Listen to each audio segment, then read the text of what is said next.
লা ইলাহা ইল্লাল্লাহ, শেষ বেলা কি বলে? মুহাম্মাদুর রাসূলুল্লাহ। মুহাম্মদ মানুষ না ফেরেশতা না আল্লাহ? মানুষ। মানুষের নামে জিকির চলে। আপনি জিকির করতে করতে মুহাম্মদকে যোগ দিলেন কেন এখানে? হুজুরও বুঝে না, ইমামও বুঝে না, মুক্তাদি বুঝে। নাউযুবিল্লাহি মিন যালিক। দেখুন, ইসলামের মূল ভিত্তি হলো লা ইলাহা ইল্লাল্লাহু মুহাম্মাদুর রাসূলুল্লাহ। আর এই জাহেলে মুরাক্কাব কিনা আল্লাহ রাসূল সাল্লাল্লাহু আলাইহি ওয়াসাল্লামের কালিমাকে নিয়ে সে কটূক্তি করেছে। আযান, ইকামাত, নামাজ থেকে শুরু করে ইসলামের প্রতিটি মৌলিক বিষয়ের সাথে তাওহীদ তথা আল্লাহ তাআলার একত্ববাদ, রিসালাত তথা আল্লাহ রাসূল সাল্লাল্লাহু আলাইহি ওয়াসাল্লামের নবুয়ত ওতপ্রোতভাবে জড়িত।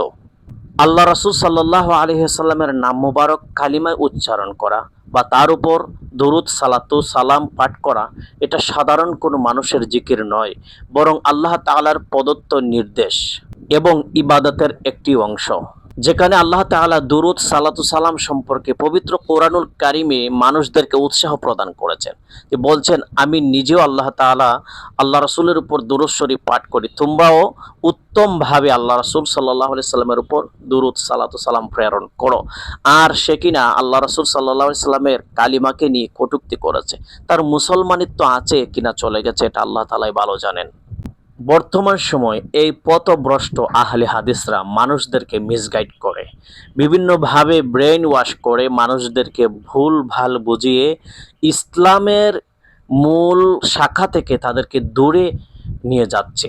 কারণ হলো এই আহলে হাদিস লামাজহাবিরা ইহুদিদের থেকে বড় ফান্ডের টাকা খেয়ে আল্লাহ রাসূল সাল্লাল্লাহু আলাইহি সাল্লামকে নিয়ে কটূক্তি করতে, আল্লাহ রাসূল সাল্লাল্লাহু আলাইহি সাল্লামের কালিমাকে নিয়ে, আল্লাহ রাসূল সাল্লাল্লাহু আলাইহি সাল্লামের উপর দরুদ সালাতু সালাম পাঠ করাকে নিয়েও তারা কটূক্তি করতে তারা দ্বিধাবোধ করে না। সো আসুন এই আহলে হাদিস লামাজহাবি থেকে আমরা এবং আমাদের সম্প্রদায়কে যেন আল্লাহ তাআলা হেফাজত করেন। আসসালামু আলাইকুম।